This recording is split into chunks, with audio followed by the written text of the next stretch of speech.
répète depuis des milliers d'années, on peut dire, qui s'appelle Gog ou Magog. Et on va essayer de comprendre c'est quoi Gog et c'est quoi Magog. C'est rapporté dans Yecheskel, le prophète Yecheskel, dans le chapitre 38, Pasuk 2. Ben Adam, c'est Hachem qui parle à Yecheskel. Et il lui dit, Ben Adam, Akadosh Baruch Hu, toujours il a appelé Yecheskel Ben Adam. Sim panecha el Gog, Eretz Amagog.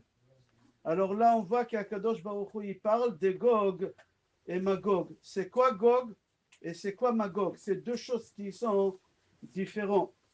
Dans Sefer Bereshit, dans chapitre 10, Pasuk 2, il y a là-bas quelqu'un qui s'appelle Gog.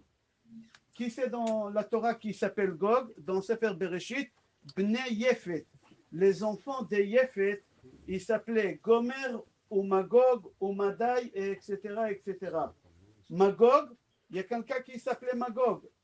Et Madai, on sait qui c'est. Madai aussi. Alors, Bnei Yefet, c'est qui Yefet? Le fils de Noach. Noach, il avait trois enfants. Un qui s'appelait Shem, l'autre il s'appelait Ham, et le troisième il s'appelait Yefet. Yefet, beau. C'est le monde occidental. Les Européens, les Américains, tout est beau chez eux. Le physique, et allez en Suisse, allez aux États-Unis, vous allez voir, il y a des endroits. En France aussi, il y a des quartiers qui sont très très beaux. C'est-à-dire que quand on parle des Yefet, on parle de monde occidental. Et comment on appelle le monde occidental dans Sefer Bereshit, dans le chapitre 10? Magog. Magog, on l'appelle. Alors on voit que dans Yecheskel, Akadosh Baruch Hu, il prévient à Yecheskel, il lui dit, mets ta face, regarde, observe, Ben Adam Simpanecha El Gog, Eretz à Magog. C'est quoi Eretz? Les pays. C'est quoi les pays?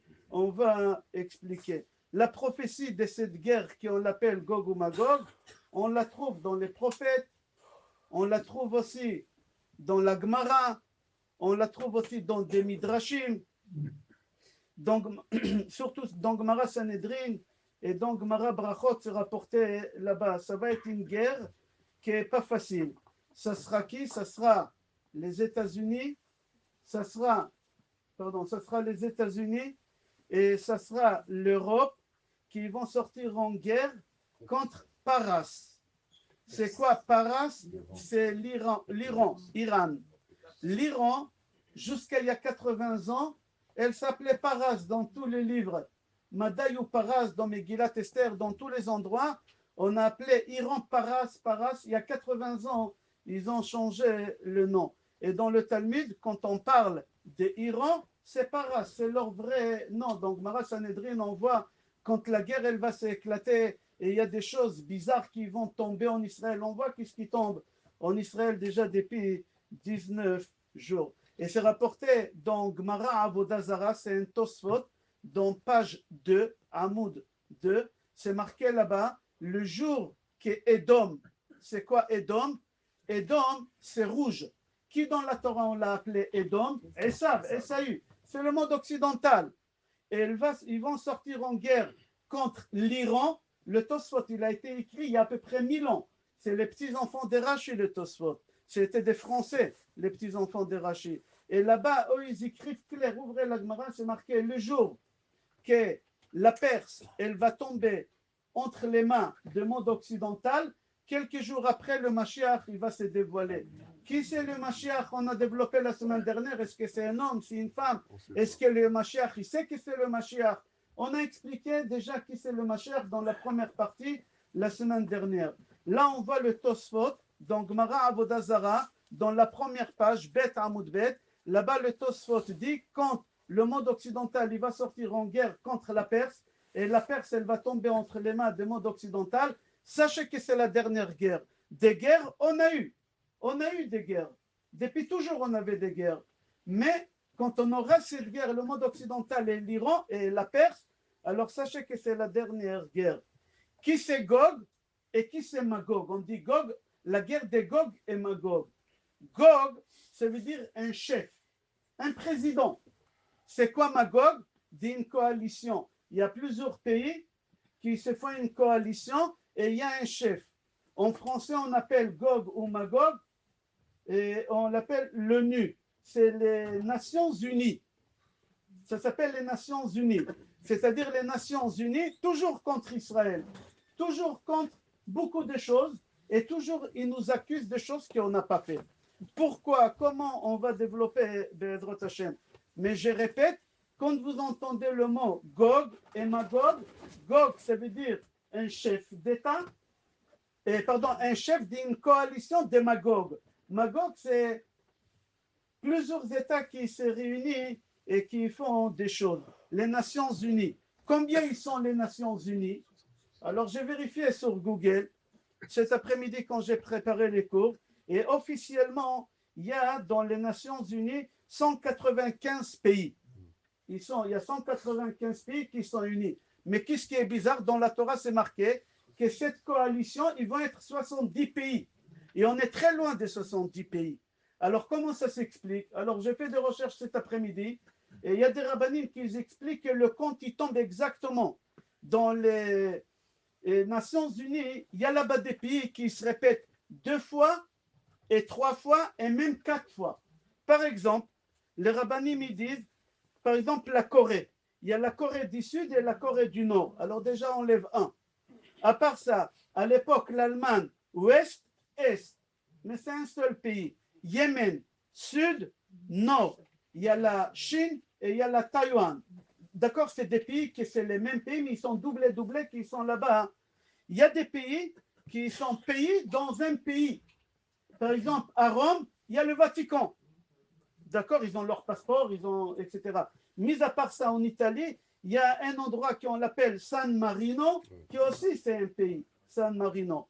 Et parfois, il y a un pays dans 2 pays. Par exemple, ici en France, on a un pays qui est divisé en 2 pays. L'Andorre. Andorre en hébreu. L'Andorre, il est une partie sur la France et une partie sur l'Espagne. Alors là, ici, on a 3, etc., etc. Si tu fais des recherches, tu vas voir, on va tomber pile que il y a dans cette l'ONU, il y a là-bas que 70 pays en vrai, comme c'est marqué dans la Gemara, il y a 1800 ans. D'accord? Alors Gog, c'est un chef, un président. Magog, de l'ONU, de plusieurs pays qui sont réunis. Et combien ils sont réunis? 70. Pourquoi 70? C'est quoi le chiffre 70? Il faut savoir que le peuple juif, il est basé sur le chiffre 70. Sur le chiffre 70. Pourquoi? Quand on est sorti d'Israël avec Yaakov Avinu et on est parti vers l'Égypte, combien on était? C'est marqué dans Sefer Devarim qu'on était Shivim Nefesh Yardou Mitzrayim. 70 âmes, on est descendu en Égypte. Alors la Torah, elle nous a écrit il y a 3336 ans on a quitté Israël et on est rentré en Égypte, Shivim Nefesh. Et puisque nous on a 70, eux aussi ils sont 70 et c'est la guerre 70 contre 70. Et pourquoi j'ai dit le judaïsme c'est la base des 70? Parce que quand on fait un kiddush, il y a des gens qui prennent un verre pour faire kiddush, il y a des gens qui prennent gavia. C'est quoi gavia? Une coupe. C'est quoi une coupe? Avec un pied. Et c'est quoi gavia? Comment on écrit gavia? Gimel, Bet, Yud, Ain. Gimel, c'est les 3 patriarches. Bet et Yud, c'est les 12 tribus. Ain, c'est 70, c'est les 70 âmes qui ont est sortis d'Égypte. C'est-à-dire que nous, le peuple juif, on est basé, Avraham, Yitzhak, Yaakov, c'est le Gimel de Gavia de la coupe. Les juifs, tous les résumés des juifs, c'est une coupe. Alors on est Avraham, Yitzhak, Yaakov, Gimel. Bet Yud, c'est les 12 tribus. Et après, il y a les Shivim Nefesh. Chez les Goïm aussi, il y a 70. Où ils sont les 70? Alors quand on fait le compte, on voit que les Nations Unies, ça s'appelle, je crois, l'ONU, ils sont en 70 là-bas. Et la guerre d'aujourd'hui, c'est la dernière guerre avant que le Mashiach va se dévoiler. Et il y a une Mishnah dans Gittin, je crois, dans chapitre 9. Là-bas, il y a des données. Et la Mishnah, elle dit, si tous ces données-là, on a traversé, on a passé, à la fin, le Mashiach, il est là, c'est la dernière guerre. Et quand on prend cette Mishnah de Gittin, et on voit toutes les choses bizarres, à l'époque, quand on a écrit cette Mishnah-là, il y a à peu près 2000 ans, les gens, ils ont traité les rabbins des fous. Ils les ont traités des malades mentales. C'est des choses qui sont bizarres. Ça va arriver. Et aujourd'hui, quand on est à la fin, on voit que tout est là. Tout est arrivé au millimètre. Au millimètre, tout est arrivé comme c'était prévu. C'est-à-dire que tout ce qui se passe dans le monde, tout est déjà écrit dans la Torah. Et quand je dis dans la Torah, c'est dans les 5 livres. Et aussi, c'est dans les prophètes et aussi dans la Gemara. Et tout est surveillé, Baruch Hashem, et on n'a pas à avoir peur. Dans la Torah, c'est marqué que le peuple juif, avant que le Mashiach, je parle de la Torah, Bereshit, Shemot, Vayikra, Bamidbar, Dvarim. Dans la Torah, c'est marqué dans Sefer Bereshit que le peuple juif il est obligé de traverser 4 exils. Et la 5e exil, qu'on va voir, c'est quoi? C'est la dernière. Et à l'époque, la Torah, elle parle de ça. Il n'avait pas Ishmaël. Le monde musulman, il n'existait pas. Le monde musulman, il a commencé, je crois, cette religion, il a commencé en 613, je crois. D'accord? Et regardez qu'est-ce qu'elle dit, la Torah. La Torah, elle nous prévient, dans Sefer Bereshit. La première exil que vous allez traverser, Galout Babel. C'était à l'époque de la destruction du premier temple. Nebuchadnezzar, il est rentré en Israël. Il a tué, il a massacré, il a assassiné, il a violé. Et il a ramené une grosse partie des Juifs qui ont resté en Babylonie. C'est la première exil que la Torah parle. La Torah, elle dit qu'il va y avoir encore un deuxième exil. Galout Parasumadai. Parasumadai, c'est Megillat Esther. C'est Purim. Purim, c'est à la fin de la première exil qu'on est parti pour 70 ans. Les 12 dernières années, c'était l'histoire de Purim.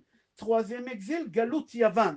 Galout Yavan, c'est avec Alexandre le Grand. Et après, on avait l'histoire de Hanouka. On a fêté Hanouka il n'y a pas longtemps. C'est un exil aussi qu'on devait traverser. La 4e exil, c'est l'exil le plus long, qui va durer 2000 ans.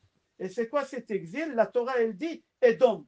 Edom, c'est le monde occidental. Tout ce qu'on a traversé jusqu'à aujourd'hui avec les croisades, c'est le christianisme, le catholicisme, qu'ils ont tué, qu'ils ont brûlé, qu'ils ont massacré les Juifs pendant 2000 ans, c'est le monde occidental, d'accord? La Shoah et tout ce qui se passe, ça aussi c'est un exil, d'accord?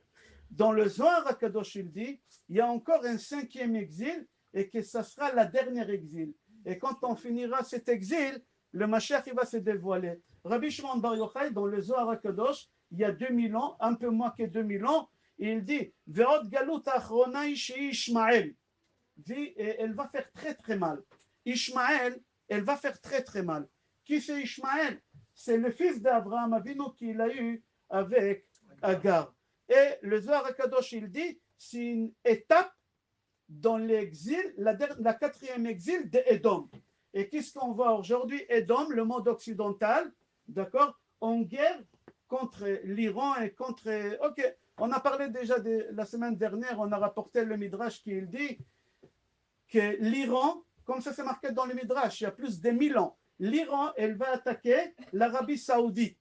Comme ça c'est marqué, l'Arabie Saoudite. Et l'Arabie Saoudite, elle va être embêtée parce qu'elle n'a pas de protection comme les autres pays qui ont ce qu'il faut. Alors ils vont s'adresser à Edom. Qui c'est Edom? La peau rouge. Qui c'est la peau rouge? C'est exactement tout ce qui se passe. Et elle va demander la protection. Et là, qu'est-ce qui va se passer? L'Iran, quand elle va voir que l'Amérique et la Grèce, qu'est-ce qu'ils vont faire? Ils vont attaquer Israël. La raison est quoi? Yerushalayim, soi-disant. Yerushalayim, soi-disant. Et ce sera la dernière guerre, comme ça a dit Rabbi Shimon Bar Yochai dans le Zohar HaKadosh, il y a 1800 ans. On va avancer encore dans le même Zohar HaKadosh. Il dit les patriarches qu'on a cités tout à l'heure, Abraham, Yitzhak et Yaakov. Chacun il a une couleur. Vous savez, il y a des drapeaux. Quand on est sorti d'Égypte, on était 12 tribus. Chaque tribu, elle avait un drapeau. La tribu de Yosef, c'était le taureau. La tribu de Dan, c'était un serpent. La tribu de Binyamin, c'était une biche, je crois. Ayala Shlucha, je crois, c'est une biche. Chaque tribu, elle avait un drapeau. Les patriarches, ils avaient des drapeaux. Rabbi Shimon Bar Yochai dit dans le Zohar HaKadosh, il y a 2000 ans, sache qu'Avraham, il a un drapeau, c'est qu'une couleur, sans image. Yitzhak, il a un drapeau, c'est une couleur sans image. Et Yaakov, il a un drapeau sans image. Et regardez combien Rabbi Shimon Bar Yochai, c'est fort qu'est-ce qu'il a dit. Et il dit Rabbi Shimon Bar Yochai, Avraham Avinu, son drapeau à lui, il est vert. Pourquoi il est vert? Parce que c'est lui qui l'a ramené Ishmaël. Ishmaël, c'est l'islam. Et il dit que dans tous les pays de l'islam, les passeports, ils sont verts. Les mosquées, ils sont verts. Les drapeaux, ils sont verts. Prenez n'importe quel pays musulman, il y a la couleur verte. Et Rabbi Shimon Bar Yochai, il a dit ça il y a 1850 ans, presque 2000 ans, il a dit ça. Et il a dit, parce que c'est Ishmaël, c'est ça, Ishmaël, il vient d'Abraham Avinu. J'ai continué, Rabbi Shimon Bar Yochai. Il dit, Yitzhak Avinu, son drapeau à lui, il est rouge. Il est rouge. Et ça, c'est rouge. C'est qui? C'est Esav qui il est rouge. C'est qui Esav? C'est Amalek. Qui c'est Amalek? C'est le monde occidental. C'est les Européens, c'est les Américains, c'est la Russie. Et tout leur drapeau à eux, il est rouge. Leur passeport, il est rouge. Tout est rouge chez eux. Pourquoi? Parce qu'ils viennent d'Esav. Comme ça dit Rabbi Shimon Bar Yochai. Et il dit dans les Zohar HaKadosh, il dit, sachez jusqu'à la fin des temps, vous allez avoir chez les enfants d'Abraham vert. Ils sont attachés à la couleur verte. Chez les enfants d'Yitzhak, chez Esav, tout est rouge chez eux. Prenez n'importe quel pays, vous allez voir la France, blanc, bleu, rouge, l'Italie, tous les pays, il y a rouge à l'intérieur. Yaakov Avinu, il dit Yaakov Avinu, Shiu Taor, Vemitato Shlema Mishifteka, Velachem Nikra Israël. Il dit Rabbi Shimon Bar Yochai, Yaakov il est pur, son lit il était pur, le symbole de la pureté c'est le blanc. C'est le blanc. Et c'est pour ça le drapeau d'Israël et tout ce qui appartient à Israël, c'est blanc et bleu. Le passeport israélien, il est bleu. C'est pas pour rien. Le passeport, le drapeau israélien, il est blanc-bleu. Il est blanc-bleu, oui, d'accord. Et tout ça, Rabbi Shimon Bar Yochai, il a dit ça. Je saute des choses qu'on fera à la fin ensemble. Le but de cette guerre, pourquoi Hachem nous fait torturer? Est-ce que Hachem vient faire souffrir ses enfants? Pourquoi il y a autant? Ma belle-fille, elle a accouché dimanche. Merci beaucoup. Et en plein accouchement, salle d'accouchement, Azaka, en plein accouchement, elle est dans la chambre blindée. J'ai vu la vidéo, mon fils il a filmé, des femmes comme ça en train d'accoucher, des femmes qui... Pourquoi cette souffrance? Et même après l'accouchement, 1 heure après l'accouchement, une femme elle doit dormir, se reposer. Non, allez encore. Elle est rentrée dans la chambre à elle, elle a accouché. 10 minutes après l'accouchement, dans l'heure de l'accouchement, encore une fois y aller dans la chambre blindée. C'est quoi cette chose? Les lendemain, ils lui ont dit rentrer à la maison, que normalement on doit rester 5 jours à l'hôpital là-bas. Non, on ne peut pas vous garder parce qu'il n'y a pas de place pour toutes les femmes qui accouchent dans la chambre blindée à l'hôpital. Ils les ont libérés. Pourquoi Hachem fait ça? C'est quoi le but de cette guerre qu'on l'appelle Gog ou Magog? On peut sauter sur cette étape et nous envoyer le Mashiach, comme on a expliqué la semaine dernière. Alors Yecheskel, le prophète Yecheskel, dans chapitre 38, Pasuk 23, il dit le but de la dernière guerre, Vid Gadalti, Vid Kadashti, Venodati, Leene Goim Rabim, Viado Kiani Adonai. Il y a 2 buts. Pourquoi il y a cette guerre? La première but, c'est pourquoi? Parce que Akadosh Baruch Hu, il veut que le monde entier sache que c'est lui qui tire les ficelles. Les États-Unis ne font rien du tout. Si les États-Unis ils ont décidé d'aller attaquer l'Iran, c'est pas parce qu'ils aiment les Juifs. C'est pas ça. Hachem, il est rentré dans la tête de Trump et il lui a dit de faire ça. Et on ne va pas rentrer dans ça. Il n'y a pas longtemps, il a reçu une balle dans l'oreille. C'est quoi cette balle dans l'oreille? Le Zohar HaKadosh, il parle de ça. Il parle de ça, le Zohar HaKadosh. Il dit quand on avait un esclave, alors c'est marqué dans la Torah qu'un esclave, on est obligé de lui faire un trou dans l'oreille. Comment ça se fait qu'il a eu un trou dans l'oreille? Et juste l'endroit où il fallait avoir le trou, d'après la Torah, au centimètre près, au millimètre près, il a eu ça. Vous imaginez, il n'aurait pas tourné la tête, il serait passé quelque chose d'autre. Pourquoi Kadosh Baruch Hu il a calculé? Parce que tout est tiré par Kadosh Baruch Hu, comme ça dit le Zohar, Kadosh, et tout a été prévu. Alors il dit Rabbi Shimon Bar Yochai, en nom de Yecheskel Hanavi, pour quel but il y a cette guerre? La première but, que le monde entier, ils vont savoir, ils vont comprendre, ils vont admettre que c'est Akadosh Baruch Hu qui fait tout ce qui se passe, et ce n'est pas les sous-marins, et ce n'est pas les avions, et c'est personne, c'est moi Akadosh Baruch Hu. Et deuxième raison, c'est pour faire secouer les gens qui ne veulent pas prendre conscience, faire tchouva. Il y a des gens qui ne veulent pas prendre conscience, faire tchouva, et ils restent comme Shabbat, ils sont loin de Shabbat, ils sont loin de Tarat HaMishpacha, ils sont loin de Basar et Chalav. Et Hachem, pour qu'ils prennent conscience, qu'est-ce qu'il fait à Kadosh Baruch Hu? Il a fait cette guerre-là. Et cette guerre-là, il dit Rabbi Shimon Bar Yochai, à la fin, elle va être une guerre des religions. Une guerre des religions.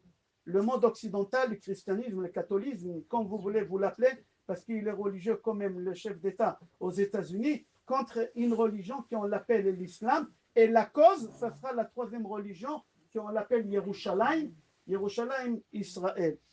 La période de la guerre des Gog ou Magog, elle ne sera pas facile. Et on voit, ce n'est pas facile du tout, tout ce qu'on est en train de traverser. Et surtout, on va souffrir de quelque chose, manque d'Emouna. C'est quoi Emouna? Vous savez, toujours on parle Emouna, Bitachon.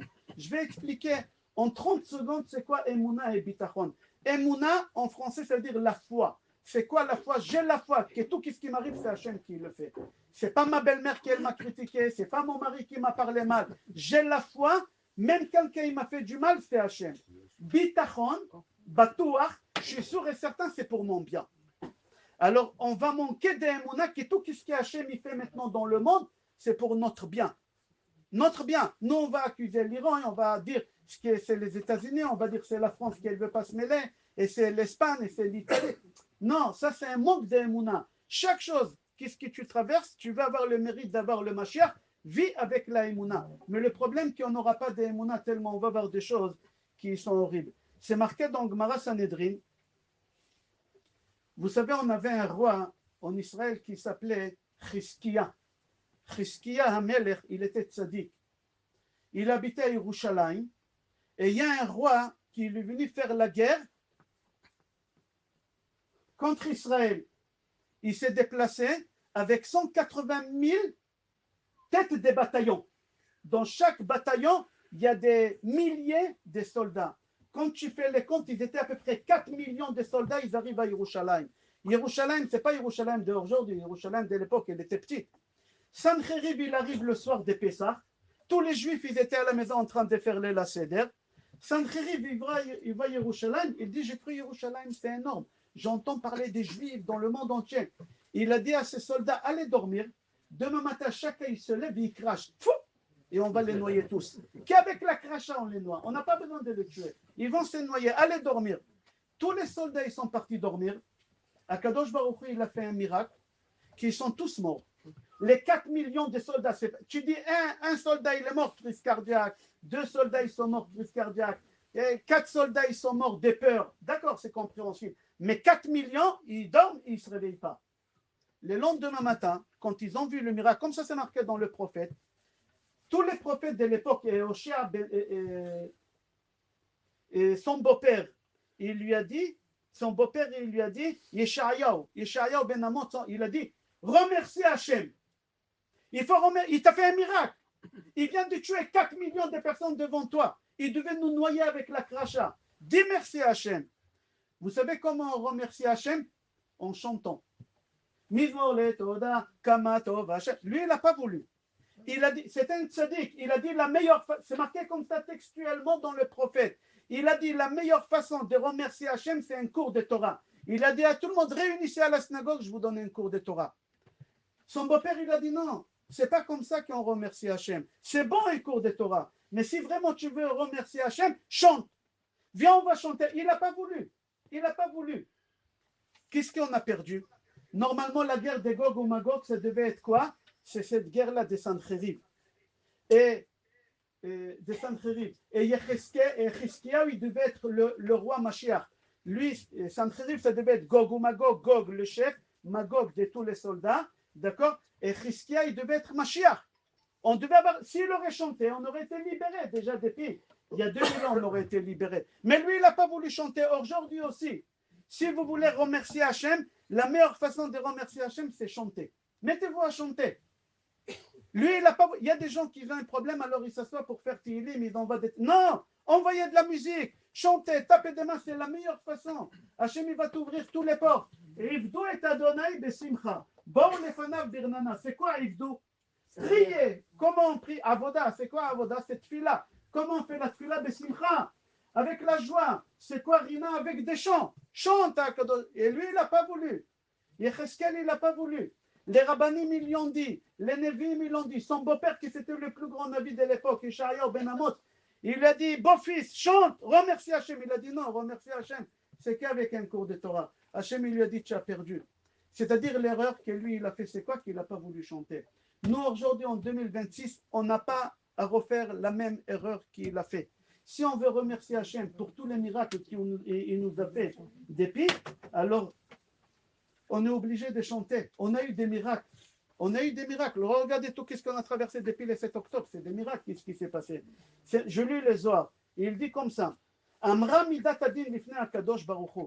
La rigueur, elle est partie voir Hachem. Et elle a dit à Hachem, Ribono shel olam, le maître du monde. Ma David Amelech she'amar lecha shirot v'tishbachot la asitahu Mashiach. David Amelech, il a fait que chanter toute sa vie. C'est à lui d'être le Mashiach. Tu veux quelqu'un qui chante? Voilà, David. Tu ne l'as pas fait Mashiach. Il a chanté toute sa vie, il a fait que chanter. Chizkia la asitahu Mashiach.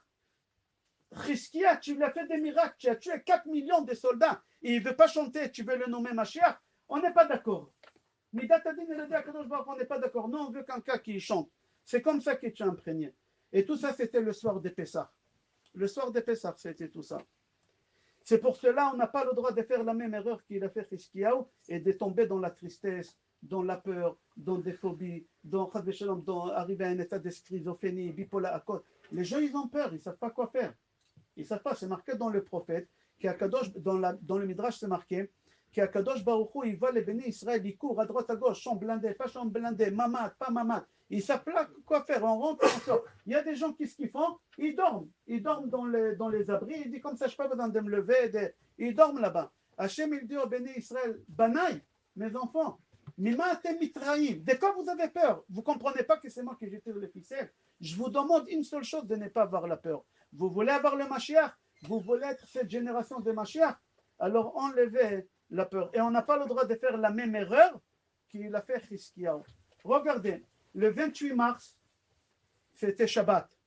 On s'est réunis tous dans les synagogues, hommes et femmes, parce qu'on a l'obligation d'écouter Shabbat Zachor. La paracha de Zachor et Asher Asa Lecha Amalek, souviens-toi. Et comment on a fini? Efasa Amalek. Qu'est-ce qui s'est passé à la même heure qu'on était à la synagogue? Israël, il a effacé Amalek. Une bombe, à la même heure qu'on était, il a effacé Amalek avec tous ses conseillers et tout. On sait qu'est-ce qui est. C'est pas un miracle qu'Hachem nous a fait. Il a enlevé la tête des serpents. On n'a pas remercié Hachem. Bien sûr qu'on doit remercier Hachem. Comment on remercie Hachem? En chantant, il faut chanter à Kadosh Baruch Hu. D'accord? Chaminaï, dans son plan à lui, depuis des années, dans son plan à lui, c'était encercler Israël des trois côtés. D'un côté, il y a la mer, il ne peut rien faire, mais on a tous les côtés. Regardez, j'ai vu dans l'histoire d'Israël, pendant des années, Khamenei, il a armé le Hezbollah qui se trouve au Liban, qui c'est le nord d'Israël. Il a armé le Hamas qui se trouve dans le sud d'Israël. Il a armé la Syrie, l'est d'Israël. Pourquoi il a armé? Pour attaquer Israël, encerclé. On n'a eu aucune chance de s'en sortir. Aucune chance. Si Akadosh Baruch Hu, il n'aurait pas fait un miracle, on ne serait pas en sorti. Ça n'aurait été pas possible. D'après la logique humaine, on ne serait pas sorti.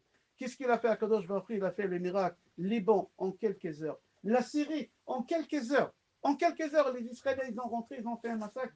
Personne n'a tiré une balle sur les... Ce n'est pas des miracles. Et aujourd'hui, qu'est-ce qui se passe maintenant avec la tête?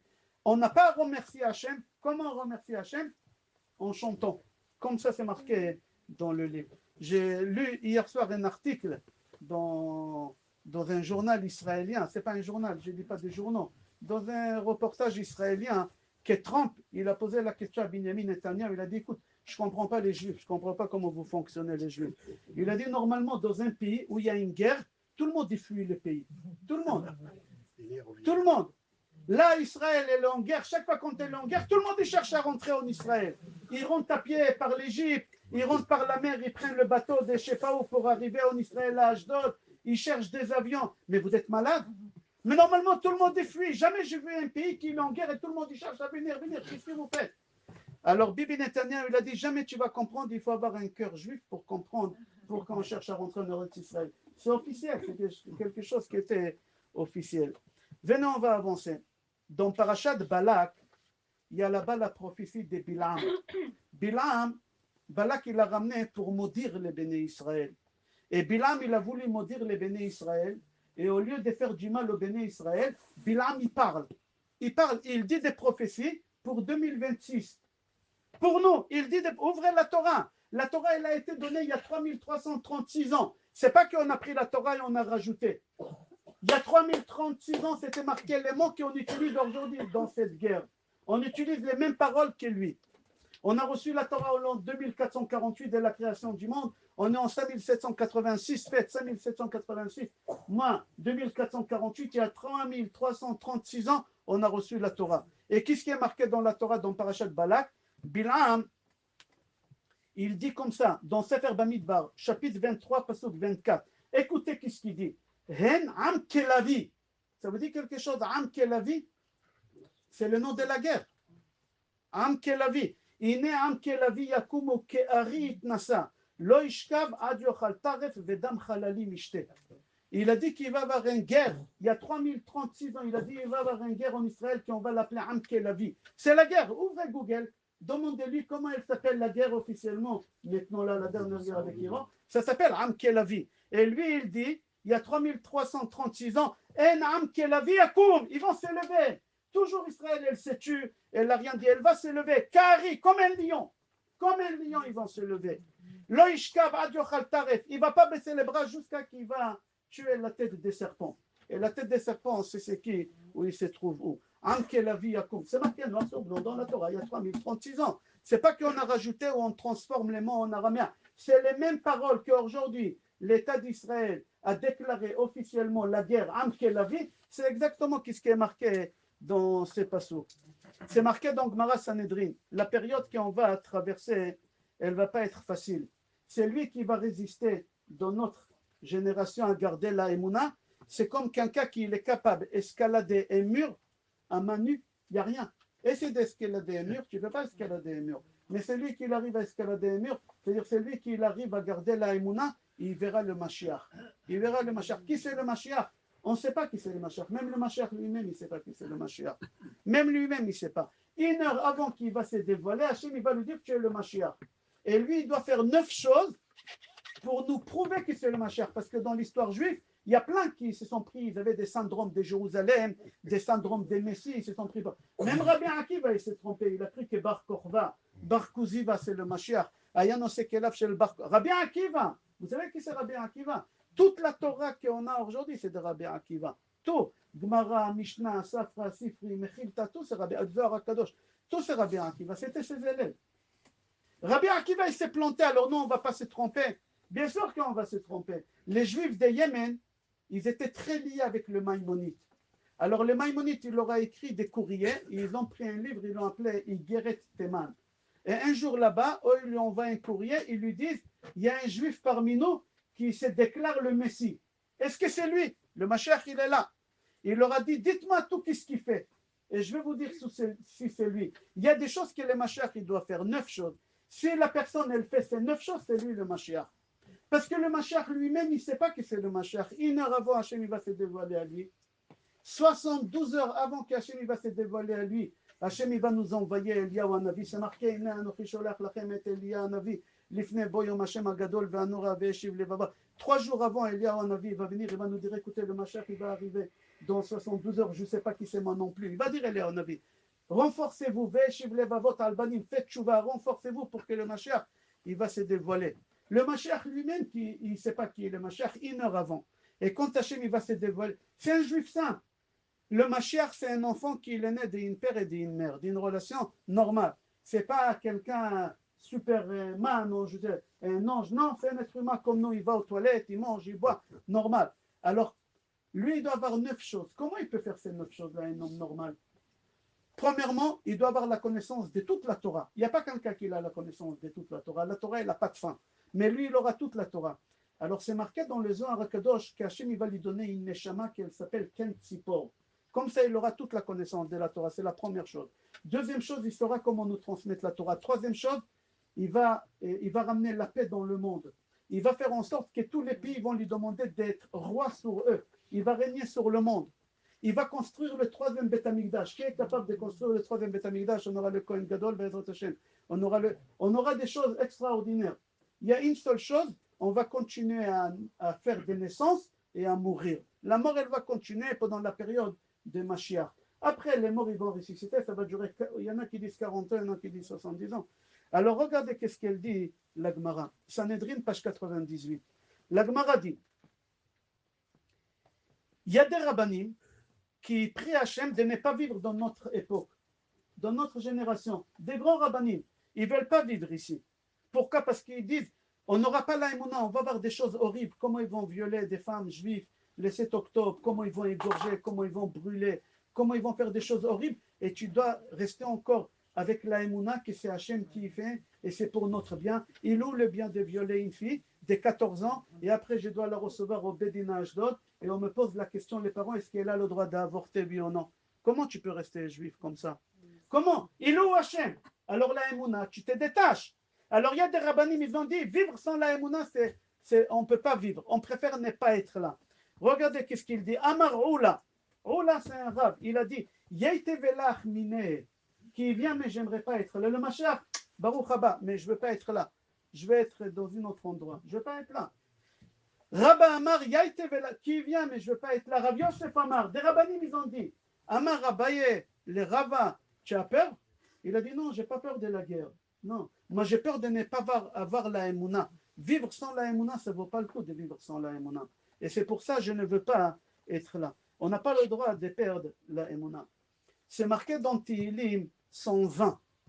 David Amelech il dit Oyali ki garti mesher shachanti. Tu es là, Arien? Allô? Arien? Sommeil? Ok.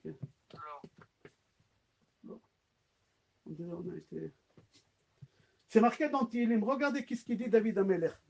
David Amelech, il a vécu il y a 1850 ans. Et comment il a vu, qu'est-ce qu'on est en train de voir? David Amelech, dans le chapitre 120, il dit Oi! Comme ça c'est marqué Oi, Ali, qui garde, il cher Shachanti, Moalek. Oi, oi, oi, oi! Vous savez, Shachanti, c'est quoi Shachanti habité? J'étais voisin avec qui? Avec Kedar.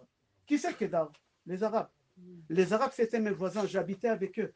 J'habitais avec les Arabes, c'était des voisins. Moi, je connais les Arabes. Regardez qu'est-ce qu'il dit David Amelech. Kedar, c'est le fils d'Ishmaël. Le fils d'Ishmaël. Moi, j'ai vécu avec les Arabes. Il dit David Amelech, Rabat Shachnala Nafshi im Sonne Shalom.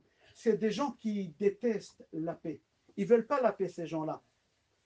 Jamais vous allez avoir la paix. Tous les accords d'Abraham, tous les accords, vous allez leur donner. Vous savez pourquoi ils ont tué Yitzhak, pourquoi ils ont tué Caïn? Et on ne peut pas compter sur personne. Tu peux compter sur personne. Il y a 2000 ans, la Mishnah, elle a dit tu ne peux pas t'adresser à personne. Personne ne va t'aider. Ni la France, ni les États-Unis, personne. Qui va t'aider? Akadosh Baruch Hu Avinu Sheba Shamayim. Et comment ça va se passer? Comme à la sortie d'Égypte, tu as eu des miracles, tu auras la même date des miracles. Là, on arrive au mois de Nissan. Bezrat Hashem, jeudi, c'est le premier du premier de 5786. C'est quoi premier du premier? Quand on est le 1er janvier, on dit 1er janvier, 1 janvier. Dans la Torah, c'est marqué première de l'année. Première de l'année, c'est quand? Jeudi. Jeudi, on va être le premier le premier mois de l'année juive, c'est quoi? C'est pas Tishrei, c'est Nissan. Alors le premier, c'est quand? Jeudi. Jeudi, il va se passer quelque chose, jeudi. C'est marqué dans les prophètes. Le premier de l'année, il va se passer quelque chose. C'est quand? C'est ce jeudi-là. Comme ça, hein, c'est marqué. Qu'est-ce qui va se passer? Alors le prophète, il dit, dans Micha, chapitre 7, pasuk 14 ou 15. Il dit comme ça, 15, pasuk 15, il dit comme ça. Comme tu es sorti d'Égypte, tu as eu des miracles, tu auras des miracles. C'est quoi on est sorti d'Égypte, on a eu des miracles? Quand on est sorti d'Égypte, est-ce qu'on avait des mitzvot? Non. On a fait l'idolâtrie, on prenait un mouton, comme eux, ils ont fait les Égyptiens, et on a idolé les moutons. On a idolé les moutons. On n'a pas fait la Brit Mila, aucun juif il a fait la Brit Mila, à part la tribu des Lévites. Quel mérite on est sorti? Alors le Navi, il dit, comme le mérite, un mérite que tu as eu à la sortie d'Égypte, aujourd'hui aussi, un seul mérite, il va te faire gagner la guerre. On aura le Mashiach, c'est quoi? Ish be'emunato yichye la emuna, accroche-toi à Hachem. Le Zohar HaKadosh, il donne un exemple. Il y a une corde d'ici à là-bas. Tous on tient la corde et on a les pieds en l'air. Le Mashiach, il va venir, il va bouger la corde. C'est lui qui va la emuna, qui a la emuna, il va résister, il va rester là. C'est lui qui n'a pas la emuna, il va tomber, il ne sera pas là. Comme ça, il dit le Zohar HaKadosh. Alors il dit comme ça, comme on est sorti d'Égypte, sans mitzvot, sans brit mila, on a fait l'idolâtrie avec les moutons comme ils ont fait, mais on est sorti avec la emuna. Comme ça, il dit le Navi, on aura à la fin des temps. Et c'est marqué dans Sefer Dvarim, chapitre 11, pasuk 12. On ne doit pas avoir peur. Dans la Torah, c'est marqué noir sur blanc, dans Sefer Devarim, chapitre 11. Akadosh Baruch Hu, il protège la terre d'Israël. Du premier jour de l'année jusqu'au dernier jour de l'année. Chaque pays, il a un ange protecteur. La France, est un ange protecteur. C'est des anges dans le monde entier. Israël, c'est Akadosh Baruch Hu. Alors, on n'a pas à avoir peur. Je vais sauter des choses. Avant de sauter, le prophète Malachi, il dit dans chapitre 1, Ahavti etrem amar Adonai. Hachem, il nous donne une déclaration d'amour. Mes enfants, une seule chose, je veux que vous sachiez, je vous aime. Et quand quelqu'un il aime son fils, il ne lui fait pas du mal. Il faut être fou faire du mal à un enfant. Si je vous fais des choses, n'y croyez pas un seul instant que je ne vous aime pas. C'est pour votre bien. C'est comme tu vas chez un dentiste, il te met une piqûre pour anesthésie. Ça fait mal, tu ne lui cries pas. Parce que tu sais que tout à l'heure, ça va te faire du bien. Hachem, c'est la même chose. Ça va te faire du bien. Le Mashiach, il va arriver, Hachem, on sera tranquille. Comment il va être? Regardez, on a un Rav qui s'appelait Rav Yonatan Efshitz. Il habitait en Tchécoslovaquie. Il habitait à Prague. Le roi de Tchécoslovaquie, il a aimé beaucoup Rav Yonatan Efshitz parce qu'il était très brillant. Il a dit, dis-moi, Yonatan, vous, les Juifs, vous dites dans vos livres que vous allez avoir le Messie qui va régner sur le monde, et le monde entier, ils vont lui demander de venir régner sur eux, comme on a dit. Comment vous dites une chose pareille? Vous n'avez pas un pays, il n'y a pas Israël à l'époque, c'était il y a très longtemps. Il a dit, vous n'avez pas un pays, vous n'avez pas une armée, vous n'avez rien du tout, rien du tout. Vous êtes dispersés dans le monde entier, vous n'êtes même pas unis. Comment vous allez avoir un roi qui va régner sur le monde et que vous allez gagner? Il a dit, ramène-moi 70 coqs qui se bagarrent. Comment on les appelle ces coqs-là? Coqs de guerre. Les coqs qui se bagarrent, vous connaissez, il s'est tué, qui s'est tué. Ramène-moi 70 comme ça, affamés. Regardez ce qu'il lui a fait. Ramène-moi 70 coqs affamés. Et ramène-moi un petit poussin. Un petit poussin. Il l'a ramené, il les a fait rentrer tous dans une cage. Ils étaient tous affamés. Il a pris un morceau de pain, il l'a jeté dedans. Qu'est-ce qu'ils ont fait les coqs? Ils se sont tués. Chacun il a voulu manger le pain, mais il a dit je tue l'autre, ils se sont tués. Les 70 ils sont morts. Ils se sont tués. Le poussin, il avait peur, il s'est mis de côté. Quand tous ils sont morts, il est sorti, il a marché sur les cadavres de tout le monde, il est parti manger le pain. Il a dit, tu vois, comme ça va être. C'est exactement comme ça que le Mashiach, il va venir d'Ezrat Hashem. Comme ça, il lui a dit. Non, c'est coupé. C'est bon. C'est marqué dans la Torah, j'ai fini dans 2 minutes, c'est marqué dans la Torah, dans Sefer Vaikra, chapitre 26, pasuk Vav, où Shraftem Ba'aretz. Vous voulez rester en Israël? Il y a une condition, Ve'en Machrid. Je ne veux pas des peureux. La peur, c'est le pire péché qu'il y a dans la Torah. Manger du pain à Pessah, c'est péché, c'est grave. Mais avoir la peur, c'est encore pire que manger du pain à Pessah. Quelqu'un est capable de manger du pain à Pessah? Non, personne n'a l'idée. Mais avoir peur, tous on a peur. Et ça, on n'a pas le droit. Et on peut dominer la peur.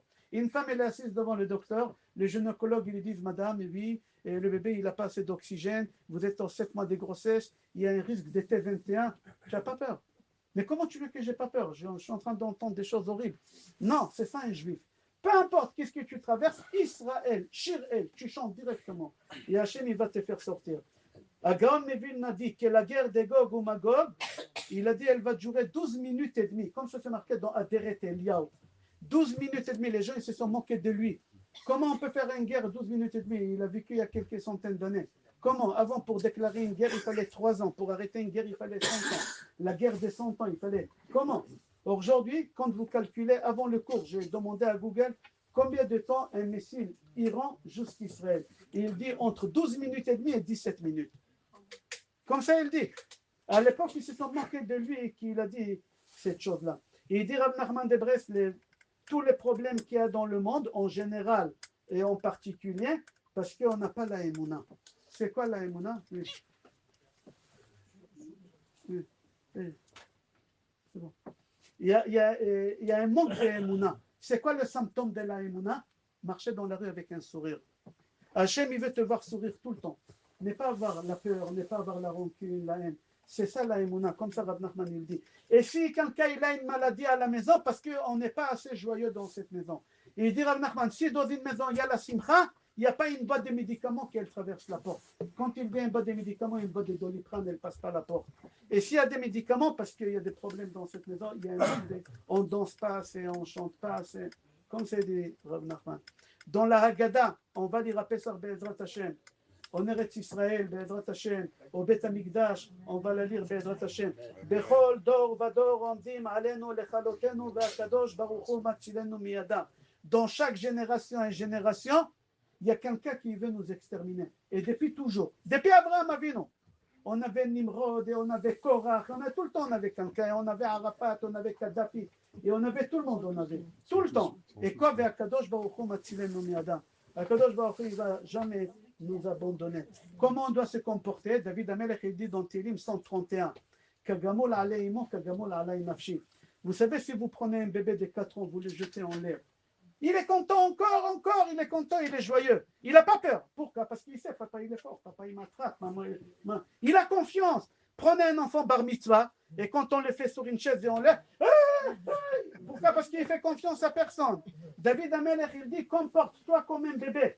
Comme un bébé, il est tranquille quand il est dans les bras de sa mère, il a faim, sa mère, il lui donne. Quelqu'un veut lui faire du mal, la mère, elle couvre. Soit comme un enfant qui est avec son père, il dit David Amelech dans Télim 131. Imaginons un papa, il prend le métro, la ligne 5, je connais la ligne 5, il prend le métro Port des Pantas, sa femme elle l'appelle, il lui dit chérie, où tu es? Il regarde dehors, il dit je suis à Port des Pantins, passe-moi le petit. Et elle demande au petit chéri, c'est maman, où tu es? Ben maman, je suis avec papa. Allez, au revoir, elle raccroche. 3 stations après, sa femme elle l'appelle, où tu es? Il dit je suis à Our. Il regarde, Our. Passe-moi le petit, elle ne lui fait pas confiance. Passe-moi le petit il est là. Où tu es, chérie? Je suis avec papa. Allez, à tout à l'heure là. 3 stations après. Où tu es? Je suis à Lumière. Le mari dit. Au petit, où tu es? Je suis avec papa. Toutes les stations, jusqu'à Place d'Italie. Pourquoi l'homme, il regarde toujours qu'est-ce qui l'entoure? Toujours qu'est-ce qui l'entoure. L'enfant, non, il regarde son père. David Amelech, il dit comporte-toi comme un enfant qui est avec son père. Vois que moi. Akadosh Baruch Hu, il te dit va-moi avec toi tout le temps, dans tout ce qui te traverse dans ta vie. Rabotai, s'il y a des questions, je vais essayer de répondre, mais avant, j'aurais voulu dédier le cours à la mémoire et tous les brachot que vous allez faire tout à l'heure, à la mémoire de Shimon ben Hersh, David, Nishmato Eden, Keshelane, Be'ezrat Hashem, Dema, Amrachem, Al Kol Briotav, Uyachmos Virachem, Al Nefesh Ruach, Oneshama, Shel, David et Shimon ben Hersh, David, Nishmato Eden, Amen, Amen.